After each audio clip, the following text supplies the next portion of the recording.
Okay, we are live. Well, hello. I have a question for you. Are you ready to go live on Substack, but you're not sure how to do it? Or are you keen to hear a first person account of a real seance? If so, or maybe you just want to have a great conversation, you're in the right spot. Today I'm talking to Mike Searles. He's a former live entertainer and PDF guy who is getting writers to go on camera. Mike, welcome to the show. Shannon, thank you for having me. Yes. So my first live was with you, which was super fun. And since then, you've kind of changed your Substack a little bit, and you're now calling yourself the Star Maker. And I'm wondering, what is it that you see in people that they usually can't see for themselves? Wow. I think we're all in the same boat with that regard. It's very common for almost all of us to see ourselves in a different way than others see us. And that especially is true for our strengths and our qualities. And others see those strengths and qualities, and to us they remain hidden or can remain hidden, and we may never see them until the day we die, which is like dying with the song unsung within you. And that's one of the reasons why I'm doing what I'm doing, but that's something that comes to mind to answer that question. Because you're retired. I'm assuming you're retired. You golf 3 times a week. You don't have to work. So are you doing this just because it's fun for you to help other people like myself and Daniel, who has joined us? And well, it is fun. Yeah, go ahead. Sorry. Yeah, it is fun. You're having fun doing it, I know. I have fun doing what I do on Substack, but there's a deeper reason for doing what I do. It has to do with wishes unfulfilled as opposed to wishes fulfilled. And when we live with wishes, dreams, desires, wishes unfulfilled, it's like our soul is twisted in a tight knot. And when a wish, a dream, a desire, a goal is fulfilled, it does manifest. That knot can untighten and go away. Now, I know what it's like to live with wishes unfulfilled, a life that doing the things I don't want to do, but keep doing, and I don't understand why, and not doing those things that I really want to do, and don't understand why I can't. I know what that's like in a personal way from my past. And so why do I do what I'm doing today? Because it's fun, I enjoy it, but I want to help people. I do genuinely want to help people, and I am helping people to untwist that knot of in the soul of the wish unfulfilled. And that can be as simple as helping a writer who's nervous about going on camera to go on camera with courage, lacking confidence, but to go on camera with courage and seeing that the confidence comes naturally afterwards. And I would say, don't you think that's true? Like, so a lot of people on my email list are not writers. They're family, friends, and I even have some strangers, which is super exciting. But for them, they may not ever go on camera. But I think what you just said is whatever the thing is that the person's going to do, you have to do it. And then the confidence comes. You've got to take the first step. Yeah. It sounds like sometimes when we seek the solution, we expect that the solution has to be complicated. If it's too simple, then it's not going to work. How can it work? How can the solution be so simple? My problem feels much more complicated than that, and it deserves a complicated solution. No, not at all. Not in every case. And in the case of going on camera, it really is just a matter of putting the phone in front of yourself if you're on the phone, switching it on and starting to talk. Make it a 60-second live stream only, and bang, you've got one done and dusted, and the courage has got you there. Now, can you, without prying into your private life, because I don't want to pry into your private life, but can you talk about the wish unfulfilled? I'm an open book. You can ask me anything you want. Okay. So I've written about this and spoken about this before, if you're talking about my wishes unfulfilled in my past. Yeah. So I was addicted to alcohol and to substances, alcohol and drugs. And so my deep desire was for sobriety and the serenity that comes from sobriety. Mm. And I struggled with that for so many years. Mm. And so that was my wish unfulfilled. And the breakthrough of having that wish finally manifest in my experience, eventual sobriety, and I'm now 17 years sober. But just those first days, weeks, months, knowing the relief, that overwhelming sense of serenity. And by the way, I love that definition of serenity. Serenity can apply to getting sober, going on camera, writing that first article, stepping outside if you're agoraphobic, whatever. Serenity, a calm, peaceful, trouble-free state of mind. I mean, that is the ultimate. I think it surpasses happiness. And to my mind, anyway, Shannon, when we talk about the ultimate goals, some people talk about happiness, some talk about freedom. I think of it as serenity. Serenity is the ultimate goal in life, I think. I think that you're right. Yeah.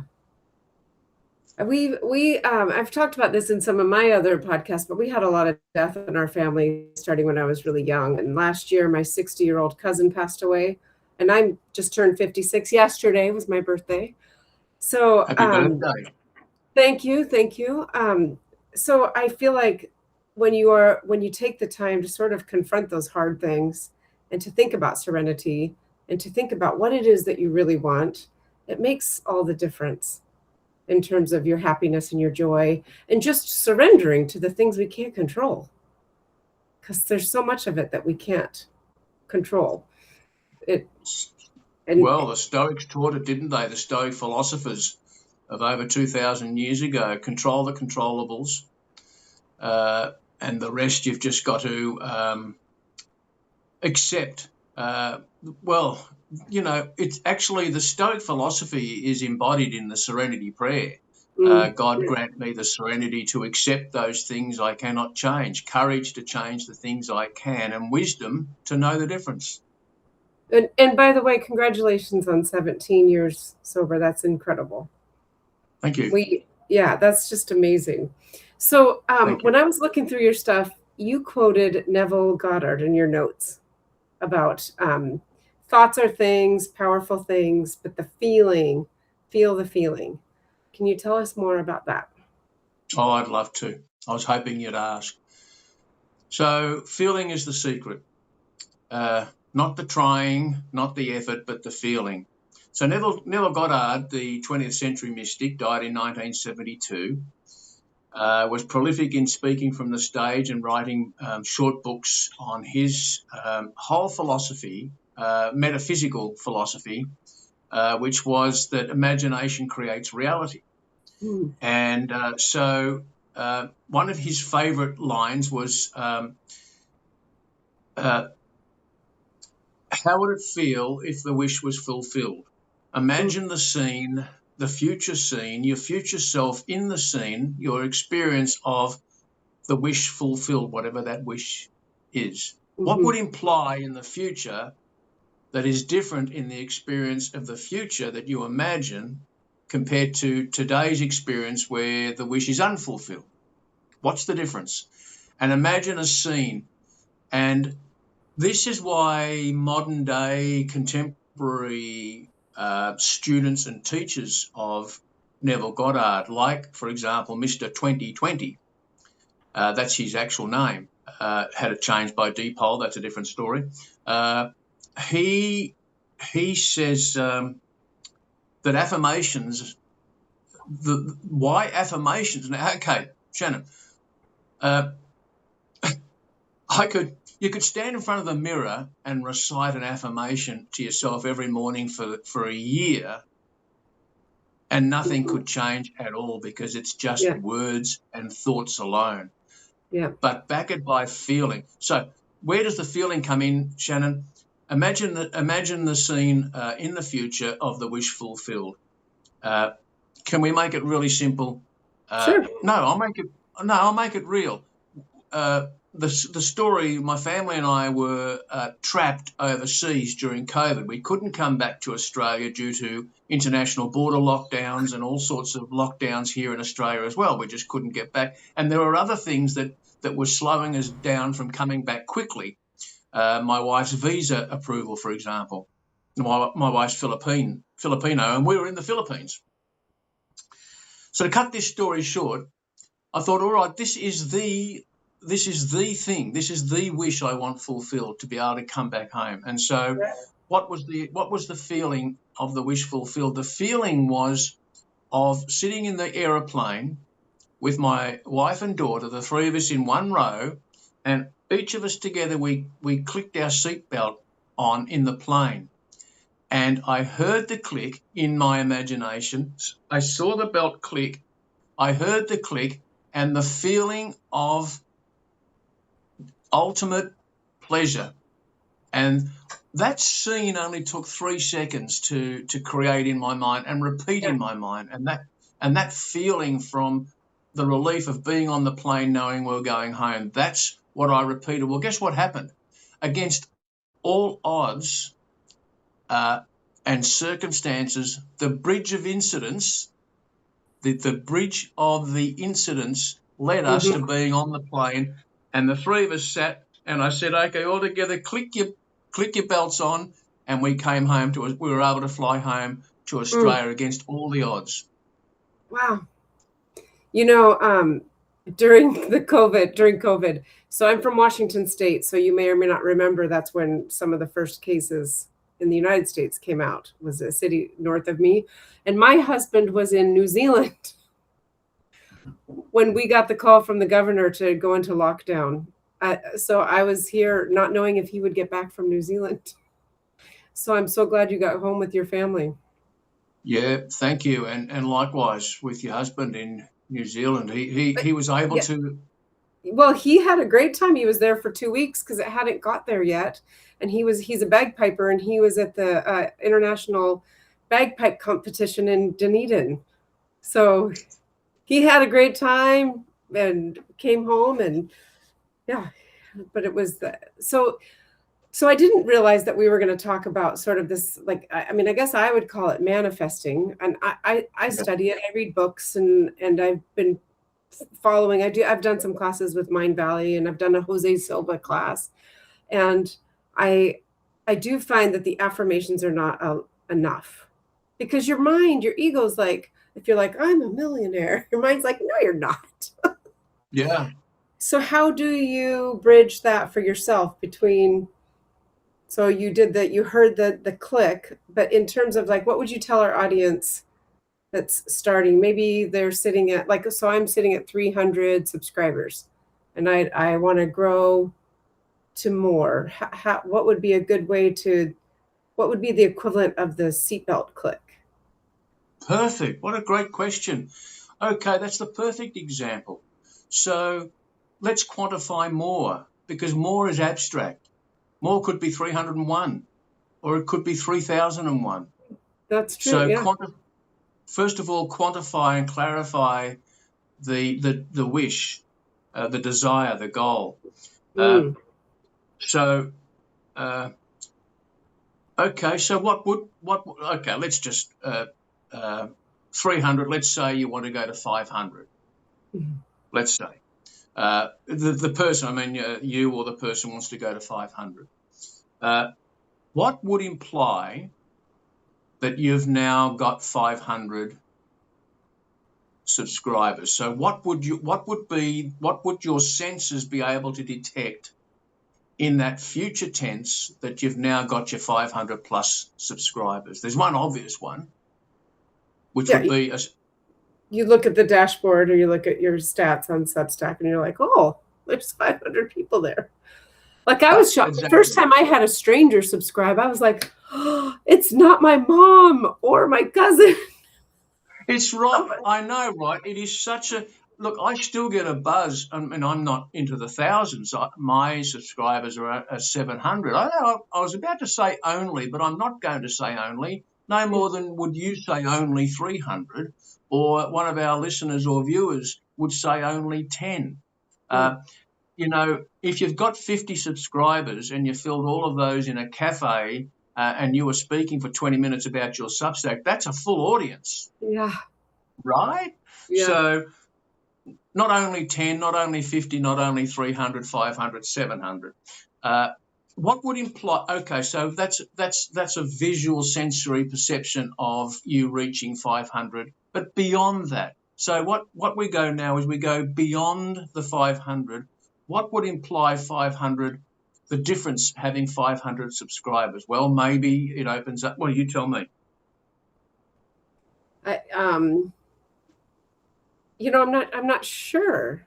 I'm not Okay, sure. I'm not sure. all right. So might you tell a close friend, I've cracked 500. Yes. Yeah. I would probably tell my the Substack teachers at Story Summit. Righto. So Yeah. then that's an experience of yours that you're imagining that would imply, in Mm. your experience, Hmm. the manifestation of your dream, your wish fulfilled, 500 subscribers. Now, in telling your colleague, your associate, that person you mentioned, would you be on a call? Would you see them in person? Well, I actually did. So I did actually email my teachers because I made a silly mistake on Substack. And then I don't want to forget, Jeffrey Veal is saying to promote yourself on social media. And I do have a question for you about social media. Yeah. So I made a silly mistake on Substack. When I started, I had about 80 subscribers, and I didn't turn on paid subscriptions because I thought, well, I don't. Why would anybody want to give me money? Just I'm going to do the content for free. It's really to build an awareness for a book that I'm writing, and it's funny because I've done so much work around allowing money in and da da da. And, you've got your tagline: "Be seen, get paid," and then for some other reasons related to another project, I had to turn on paid subscribers to prove that I was earning money as a writer. So I was like, I have to. And it was amazing because then the next day I was number 44 rising in culture. It lasted for about, I think, maybe 5 minutes, but still it did happen. And so I wanted to email my teachers to tell them, and they were really excited and I was really excited. And I thought, well, why not? So I would say this to anybody listening who's on Substack: just let people support you. They want to support you and they want to support the writing. So just let them. Absolutely. Yeah. I asked one of my paid subscribers, why did you upgrade to paid? What was it that you saw in what I do? And he actually said, well, it's nothing to do with what you do per se with your content. It's because you just seem like a natural, nice guy that I want to connect with and support. And that was his reason for being a paid Wow. subscriber.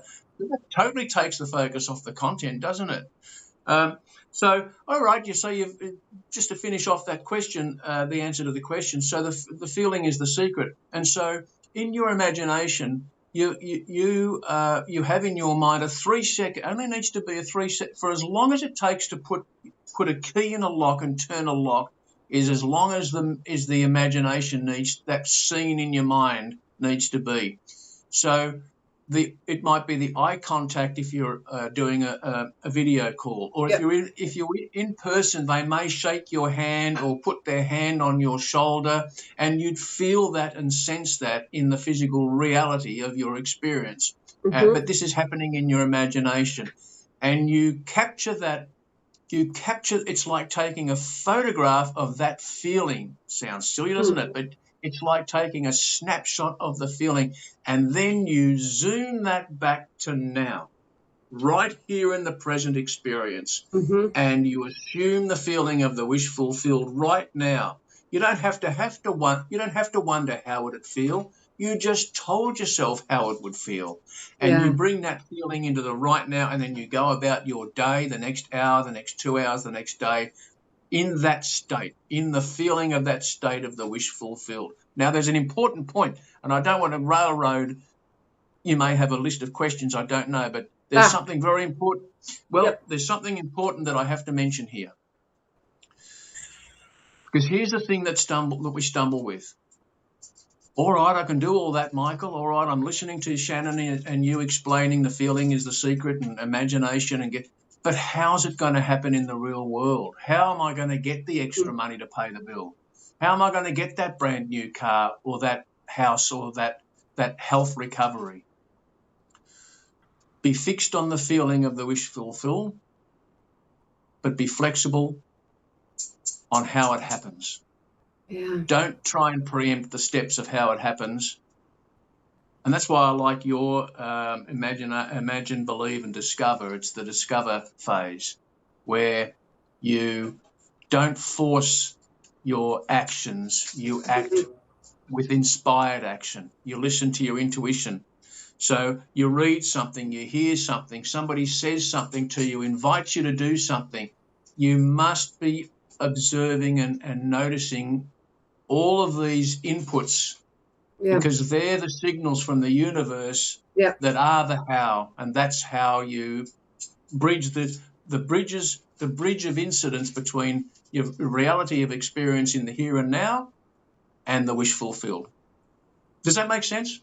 Absolutely. I've been studying this for quite a while, and I find that for myself, when I allow that to happen, then the magic is right there, and I'm just a happier person.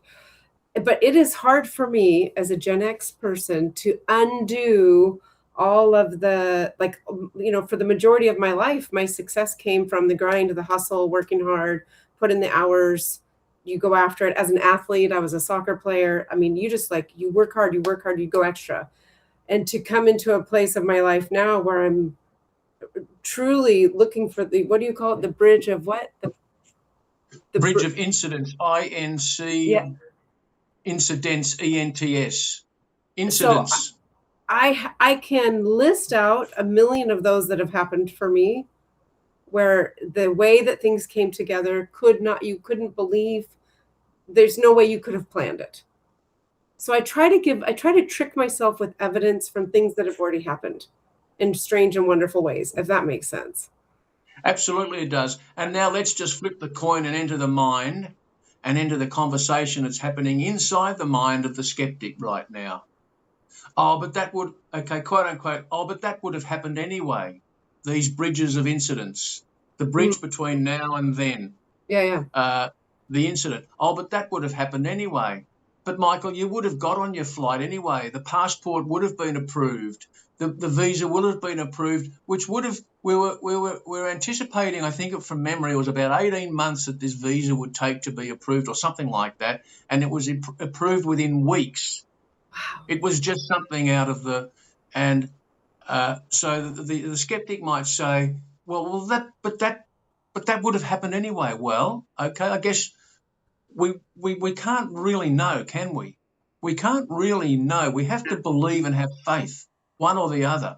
Have faith in your skepticism, or have faith in your expectation, but that's where it is. Yeah. And absolutely. I think and I just think it's more fun to have faith in the magic and the synchronicities and the, following those breadcrumbs and nudges where people, what I find interesting with most of the skeptics that I've talked to is that I'll ask them, take some tough, business person, their CEO. I'm like, okay, let me ask you a question. Have you ever made a decision based on your gut? Well, yeah. Well, there you go. Yeah, absolutely. You can dress it up in a different vernacular and terminology and any way you want, but when it comes down to it, it's all basically the same thing. I think so, and it's my favorite topic. So I'm so glad that we ended up talking about it. Didn't expect that today. But I do want to ask you about your grandmother and your mom and your childhood experiences. And so I would love it if you would share with our viewers just a little bit about your family. And then what I would like to know is, how did the seances and the way you grew up, how did that impact you and your worldview? All right. Yeah. Well, so we're talking about the occult. We're talking about spiritualism. We're talking about seances. So we go back to when I'm a child of 8, 9, 10 years of age, etc. And my mother was into everything from tea leaf reading, automatic writing, and seances. Because her grandmother, so my great grandmother, her grandmother was apparently, I'm told, a renowned spiritual medium in Tasmania, uh, here in Australia. So, oh, Mum had these seances. Which for those who aren't aware, a seance is a seance like a Zoom call today is like what a seance is, where I'm being flippant, but where you are connecting, you're connecting. The theory is you're connecting with the consciousness of the dearly departed.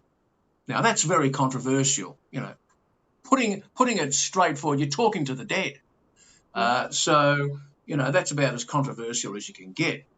Talk about entering the mind of the skeptics, but uh, that's what Mum did, and she had lots of people come over, and these seances would occur.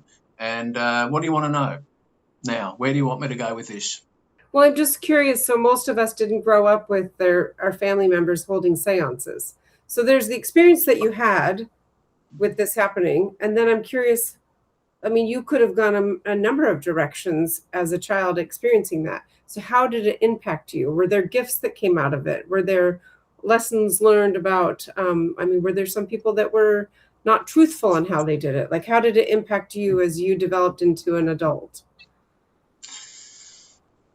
Well, at the time, uh, like with all things, when you're in the moment, you're not aware of how this is going to impact you in the future. It's just something that's happening in the moment. And to me, it was natural because it was in my own home. It was my mother doing it. Other relatives would join, neighbours, friends of mum's. And so to me, it just seemed normal. It's not to the extent that I thought every family was having a seance on a Sure, Saturday night, but sure. and by the way, for those of us who can remember that movie, the 1970s, The Exorcist, which is Yeah. how the girl character got involved through the Ouija board, and we know what happened to her. For those who haven't seen the movie, I won't spoil it, but The Exorcist, the original Exorcist of the 1970s. I think I was excited, I was intrigued, but then I became scared. Mm-hmm. And that wariness, as I did become older and more mature, and therefore more insightful, I became more aware of the potential issues that can arise from these such seances, because we don't really know what the entity is. We don't really know where this consciousness resides. Mm-hmm. Is it beneath us? Is it above us? Is it all around us? Is it good? Is it bad? Is it mostly good? Is it mostly bad? We don't know. Mm-hmm. Who could know? And so my sister, who was also involved, won't have a bar of any part of occult seances at all today. Yeah. It really scared her. Some of the later experiences that I didn't witness and I wasn't there, but there were some other seances and experiences when my sister was a teenager. She's 3 years older than me, so I wasn't around at the seances. Apparently, some really scary stuff happened, and that really scared her for a lifetime. Hmm. Yeah. Well, I would imagine that would be true. I've had a few readings myself, and they've all been very loving and helpful and verifiable. So that's been interesting. So I Well, I think that's so. Mum herself had a medium that she would visit regularly for readings, and so mhm. for those who aren't aware, uh, Shannon, and I know a reading is when you just sit with somebody in, Yeah. like you and I talk, and the reader will what read your future, tell you about experiences that are happening, give you advice. That your understanding of how it works too? Well, I didn't go to somebody to tell me the future. I went to a psychic medium who acted as a medium between the other side Okay. and the living, and it wasn't scary. It was really actually very reassuring, loving, and helpful and healing. So, Yeah, well, that's wonderful, Sue. That's so beautiful. Uh, can I quickly share? I'll abbreviate it, but share a story just especially for those who are on the fence or even skeptical entirely. One such séance quickly was when I call them entities. The entity that came through, so that the séance is happening, that the letters are around. There's a glass. The fingers are pointed on the glass or the device, and so there's a message spelt out from the entity. mm, And the entity said that he was, I'm not going to name the name because it's a real life thing, but mm. he was a prisoner who was executed here in Melbourne, Australia. And he came through and he said some things. And then the entity said, I want you to contact Sergeant so and so police station. And Mum rang the police station, not knowing if this Sergeant so and so really even worked there, and said, "Is Sergeant so and so there, please? Can I speak to him?" "Yes, I'll put you straight through." Sergeant so and so, Mum said, "This is what's happened. Uh, there's information that this entity, this person wants to share with you and wants you to come and take part in the séance."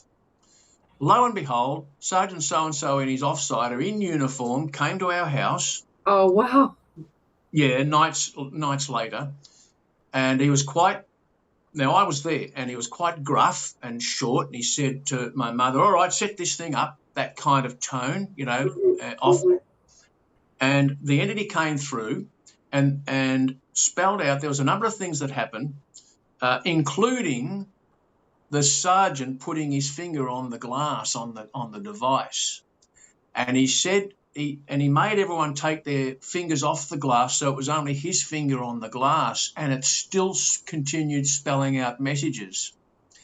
And the message was the money, or was it the money is at such and such address.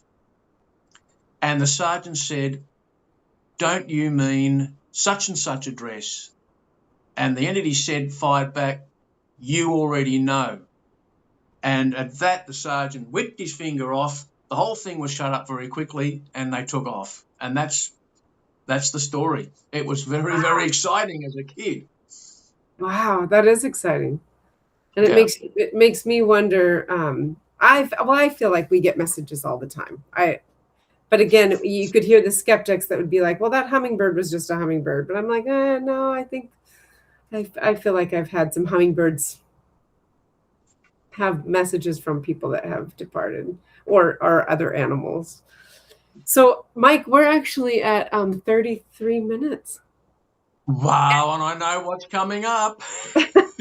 Well, and just for our viewers, I'm based in the United States and I'm a huge soccer fan. And we started laughing at the beginning of the video because Mike's like, the US is playing right now. And I said, I know, but we can't cancel. Yeah, Can't well, cancel. that's true. Well, So thank don't you for put it in the going. chat. I don't want to know the score. No, well, I, I'll probably put the TV on and start watching the rest of it and see what. Well, I'm so grateful that you invited me on, Shannon, and I'm grateful that you didn't cancel and we've had this time together. I've Yeah. appreciated it. I appreciate it too, and I'm so so delighted to. I'm going to go back and listen myself and when I do the show notes, really go back and dive into the wishes unfulfilled and the bridges that you were talking about. And then Claire is recommending the Spirits book by Alan Kardec. So we'll have to check that out too. Thank you. Oh, yeah, thank you, Claire. And then my last question for you before we sign off is, so the name of my show, the name of this show, my Substack is Imagine, Believe, Discover. And so as the star maker out there helping us get on camera and feel confident, because I know you certainly did that for me, what do you imagine, believe, discover? Or What do does I that imagine, mean to you? believe?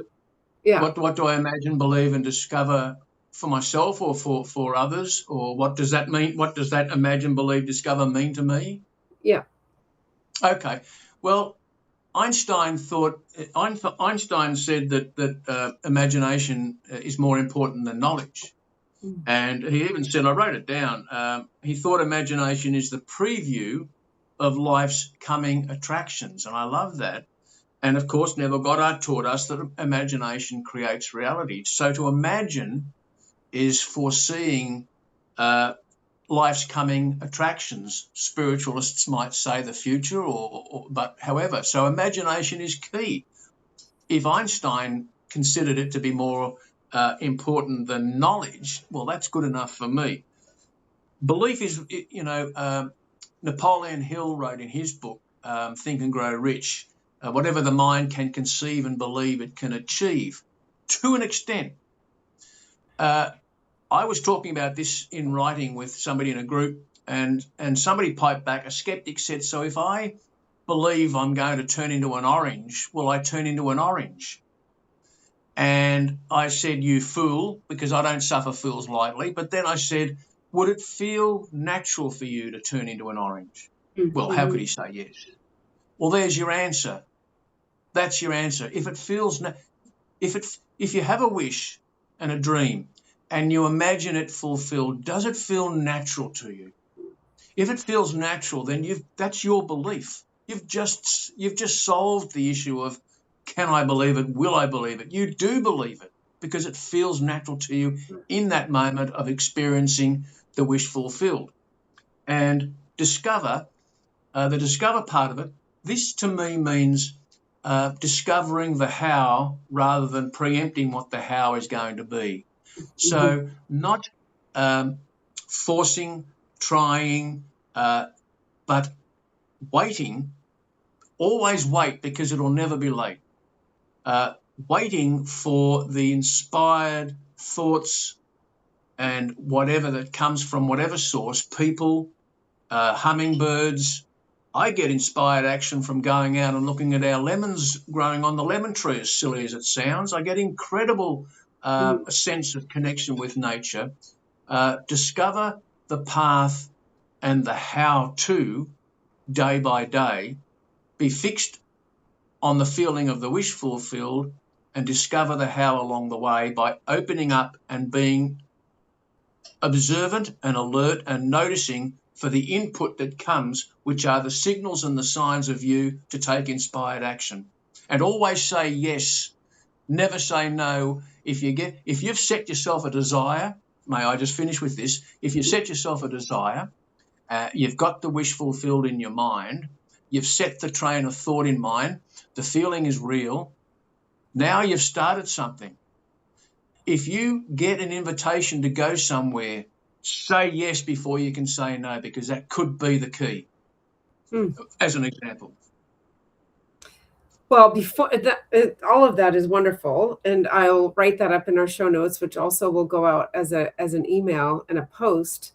And where can viewers find you? Where can they connect with you? Thank you. Well, right here on Substack. So just by clicking my Substack link, Mike J. Look, you'll find it there. Just find my bio in Substack, and there's ways to connect with me. I'm on YouTube and Facebook, but just starting with. If someone wants to connect with me, send me a DM and give me a question, or just say hello. I'd love it. Perfect.